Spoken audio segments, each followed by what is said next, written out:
Good morning. आज जो हम टॉपिक पढ़ेंगे वो है equation of motion by graphical method. Class 9 का ये बहुत ही ज़्यादा इम्पोर्टेंट टॉपिक है।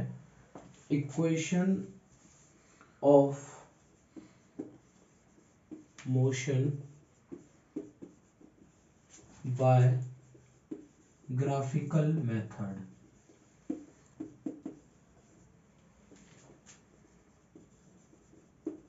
देखो, तीन इक्वेशन ऑफ मोशन होती है, हमने ये बात हम ऑलरेडी जानते हैं।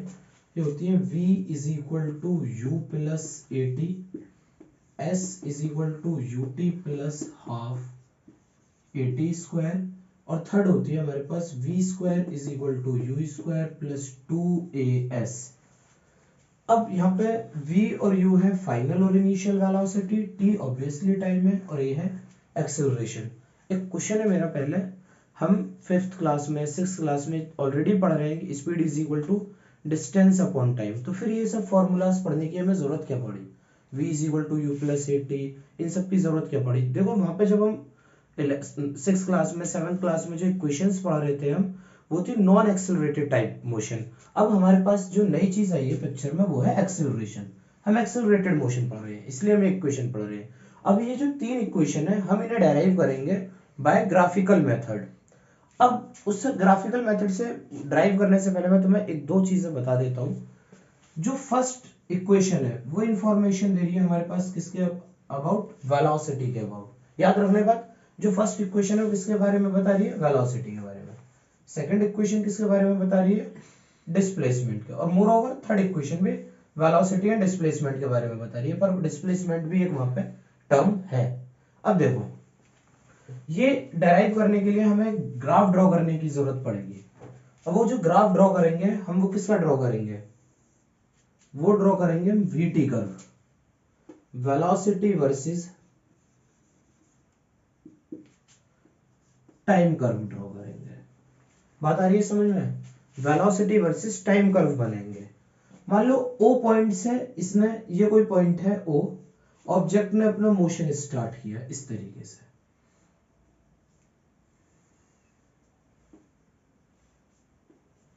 अगर तुम इस मोशन को देखो तो किस टाइप का मोशन है ये?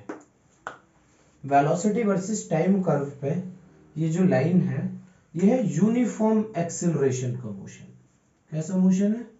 Uniform acceleration. यहाँ पे जो एक्सेलरेशन है वो यूनिफॉर्म है, और जो वेलोसिटी है ओ पॉइंट की वेलोसिटी, ये बात याद रखो, velocity at O, velocity at O is u। यहां से जब उसने मोशन शुरू किया तो इस पॉइंट पे उसकी वेलोसिटी कितनी थी? u थी। अब यहां से बढ़ते बढ़ते वो कहां पे पहुंच गई? यहां से उसने अपनी वेलोसिटी बढ़ाना शुरू किया, और ये पॉइंट कहां तक आ गया? ये पॉइंट है u का, सॉरी v। v का मतलब होता है, u मतलब इनिशियल वेलोसिटी, इनिशियल वेलोसिटी। ये जो u है हमारे पास, ये इनिशियल वेलोसिटी है। In some cases it may be zero, it can't be zero. तो इस पे बहुत ज्यादा डिस्कशन की जरूरत है नहीं, जीरो हो भी सकता है, नहीं भी हो सकता। पर मैंने जो पर्टिकुलरली हम केस ले रहे हैं उसमें u की वैल्यू जो है वो जीरो नहीं है। अब वो धीरे धीरे कहां तक पहुंच गए? v तक। और v क्या होता है हमारे पास? Final velocity. बात आ रही है समझ में? अब देखो, ये जो इनिशियल वेलोसिटी है, ये जो लाइन है ये इनिशियल वेलोसिटी को रिप्रेजेंट कर रही है, यहां से लेके यहां तक। अब इसकी नंबरिंग कर लो, से ये O, ये वाला पॉइंट मान लो, रेड पेन से बना लेते हैं A, ये मान लो B, मान लो C, और ये मान लो D। अच्छा देखो, एक बात याद रखो, वेलोसिटी वर्सेस टाइम का कर्व है। कौन सा कर्व है? Velocity versus time curve. Velocity versus time का स्लोप क्या बताता है? वेलोसिटी वर्सेस टाइम कर्व का जो स्लोप है वो हमेशा एक्सेलरेशन बताएगा, और ये बात याद रखो। फर्स्ट इक्वेशन के लिए हमें क्या याद रखना है? Slope of VT curve. जो वीटी कर्व का स्लोप है वो क्या बता रहा होगा? वो हमेशा क्या बता रहा होगा? एक्सेलरेशन। तो देखो, स्लोप कैसे निकालते हैं? स्लोप बता रहा होगा क्या चीज? एक्सेलरेशन। और स्लोप का मतलब होता है ढलान। ये इसके बारे में, तो ये होगा परपेंडिकुलर बाय बेस। ये फॉर्मूला होता है किस चीज का, स्लोप का, परपेंडिकुलर अपॉन बेस। तो परपेंडिकुलर है ये वाली वैल्यू और बेस है हमारे पास ये। तो परपेंडिकुलर की इसकी वैल्यू कितनी है, तो देखो यहां से एक चीज नोटिस करो, ये जो v है ना फाइनल वेलोसिटी, वो इस वाले पॉइंट से है v, यहां से लेके इस जगह तक v, और यहां से लेके यहां तक जो ये वैल्यू है b से c पॉइंट तक ये है u। तो जो परपेंडिकुलर है वो बचा हमारे पास कितना, ab, यानी कि ab, और जो बेस है वो बचा b बाय o। ये स्लोप का फॉर्मूला होता है, अभी बाकी तुम 10th क्लास में जो थोड़ा ट्रिग्नोमेट्री पढ़ लोगे ये बात समझ लोगे, फिलहाल ये बात याद रखने की है। ab upon bo, this is ab, this is bo, slope जो है वो यही होता है। ab की वैल्यू कितनी है, तो अगर हम यहां से ab की वैल्यू पता करें, ab की जो वैल्यू होगी वो होगी हमारे पास ac minus bc, AC minus BC over BO। क्या बात आ रही है समझ में, BC की ये वैल्यू और AC पूरी है, ये घटा दो तो A भी बचेगा। तो AC की वैल्यू है हमारे पास V और BC की वैल्यू है U। देखो ये BC की वैल्यू U है, ये मैंने इंडिकेट किया। ये जो V बना ये पूरी AC की है। BO, B से O तक की जो वैल्यू है ये टाइम को रिप्रेजेंट कर रही है। अब ये देखो ये क्या हो गया, AT is equal to V minus U, तो V is equal to U plus AT। ये तो कुछ जानी पहचानी सी इक्वेशन लग रही है, फर्स्ट इक्वेशन ऑफ मोशन। यही तो हमें डेराइव करनी थी, हो गई ग्राफिकली डेराइव, बहुत आसान सा काम है। अब देखो इसके बाद हम कौन सी equation of, first equation of motion किसके लिए निकाली है हमने, वेलोसिटी के लिए। और velocity, first equation of motion से बेसिकली एक्सेलरेशन निकाला, वेलोसिटी उससे कैलकुलेट हो जाती है। वेलोसिटी वर्सेस टाइम कर्व का स्लोप पता कर लो जो एक्सेलरेशन के बारे में इंफॉर्मेशन देगा, और हमने एक्सेलरेशन वहां पे कैलकुलेट कर लिया, वेलोसिटी के टर्म्स में उसे लिख लिया। अब बात करते हैं सेकंड इक्वेशन ऑफ मोशन की। तो सेकंड इक्वेशन ऑफ मोशन अगर तुम्हें याद आ रहा हो तो मैंने तुम्हें बताया, सेकंड इक्वेशन ऑफ मोशन बताता है किसके बारे में, डिस्प्लेसमेंट के बारे में। किसके बारे में बताता है, डिस्प्लेसमेंट के बारे में। तो displacement velocity versus time curve का जो एरिया है, वेलोसिटी वर्सेस टाइम कर्व का एरिया हमें हमेशा डिस्प्लेसमेंट के बारे में बताता है। तो एरिया ऑफ वीटी कर्व तुम क्या कैलकुलेट कर दे, वीटी कर्व का एरिया कैलकुलेट कर दे। तो देखो एरिया कितने पोर्शन का कैलकुलेट होगा, एरिया होगा इस पोर्शन का कैलकुलेट प्लस इस वाले पोर्शन का कैलकुलेट। तो अगर इस फिगर को हम गौर से देखें, एक तो बन रहा है रेक्टेंगल, तो यहाँ पे जो देखो हम एरिया कैलकुलेट करने वाले हैं, ये करने वाले हैं ट्राइंगल प्लस रेक्टेंगल का एरिया। ट्राइंगल है OAB, area of triangle, triangle AOB plus area of rectangle, ठीक है ना। और एरिया ऑफ VT कर्व क्या बताता है हमेशा, सो आंसर इज डिस्प्लेसमेंट। इसका स्लोप एक्सेलरेशन बताता है, इसका एरिया डिस्प्लेसमेंट की इंफॉर्मेशन देता है। यहां तक बात आनी चाहिए समझ में। तो देखो S इज इक्वल टू, इसका एरिया कैसे निकालेंगे ट्राइंगल का, तो ट्राइंगल का एरिया हमें पता है हाफ बेस इंटू हाइट होता है। हाफ बेस की वैल्यू कितनी है, बेस तो ये है BO और जिसकी वैल्यू है T। अब हमारे पास half base into height, height की वैल्यू कितनी है, हाइट इज AB। अगर तुम्हें अभी पिछली इक्वेशन याद हो जिसे हम डेराइव कर रहे हैं, तो वहां पे हमने क्या नोटिस किया, AB की जो वैल्यू है वो है V माइनस यू, ठीक है ना। ये इससे पीछे हमने ये लिया है। एरिया ऑफ रेक्टेंगल कितना होगा, तो एरिया ऑफ रेक्टेंगल होगा ये वाला जो पोर्शन है, ये BCDO, ये पोर्शन। तो ये होगा, रेक्टेंगल का जो एरिया होता है वो होता है लेंथ इनटू ब्रेथ। तो यानी कि U, this is length and this is breadth, length into breadth, UT, ठीक है ना। अब इसमें देखो एक चीज, UT है हमारे पास हाफ T, ये V माइनस U। अब अगर तुम इससे पिछली इक्वेशन देखोगे, फर्स्ट इक्वेशन ऑफ मोशन, तो वहां पे तुमने नोटिस किया होगा एक इक्वेशन आई है हमारे, फर्स्ट इक्वेशन ऑफ मोशन क्या होती है, फर्स्ट इक्वेशन ऑफ मोशन होती है V is equal to you plus A T, और v माइनस यू किसके बराबर है, at के बराबर है। अभी इससे पुरानी वाली इक्वेशन ये हमने क्या किया, डेराइव किया।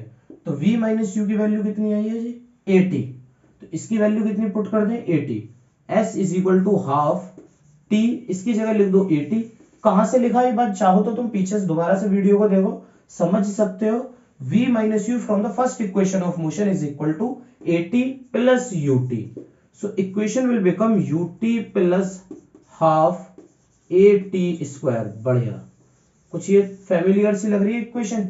ये तो सेकंड इक्वेशन ऑफ मोशन है, s is equal to UT plus half A T square. ये तो मैंने वीडियो के शुरू में तुम्हें लिख के भी दिखाया है। जो सेकंड इक्वेशन ऑफ मोशन होती है वो क्या होती है, s is equal to UT plus half A T square. ये u क्या होता है, इनिशियल वेलोसिटी। कौन सी वेलोसिटी, इनिशियल। इनिशियल का मतलब होता है वो वेलोसिटी जो शुरू में रही।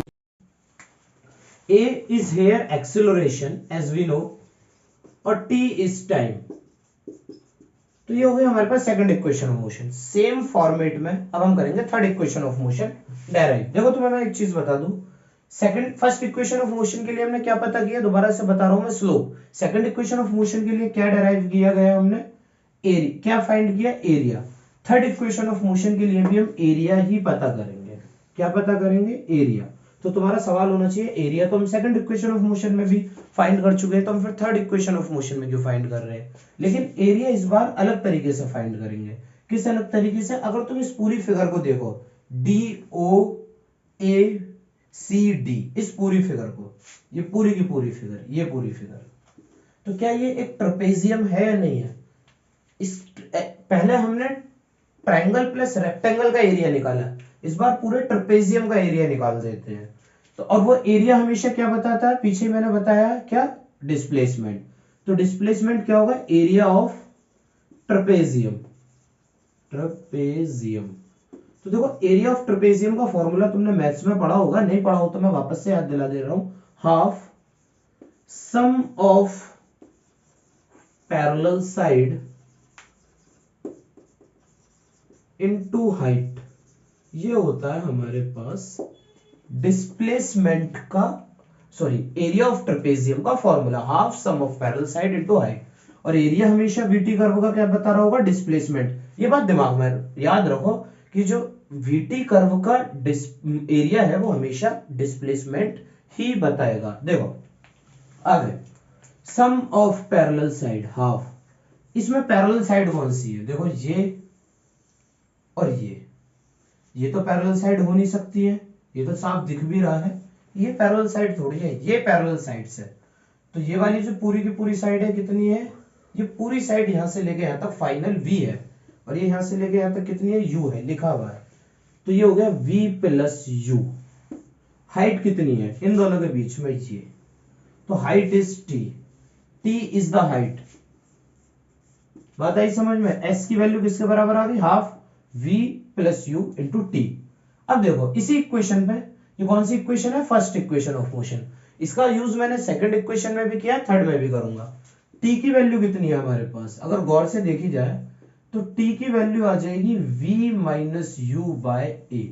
टाइम तो किसी भी इक्वेशन का सेम ही रहेगा, ये a को इधर डिवाइड कर दिया और उसे यहां सब्स्टिट्यूट करूंगा। s is equal to half v plus u, और t की वैल्यू कितनी है, v minus you by a. इस टाइम की वैल्यू है v minus you by a, जो कि मैंने फर्स्ट इक्वेशन ऑफ मोशन से पुट किया है। अब ये तुम देखो यहां पर v plus u, v minus u, ये तो कुछ आइडेंटिटी लग रही है।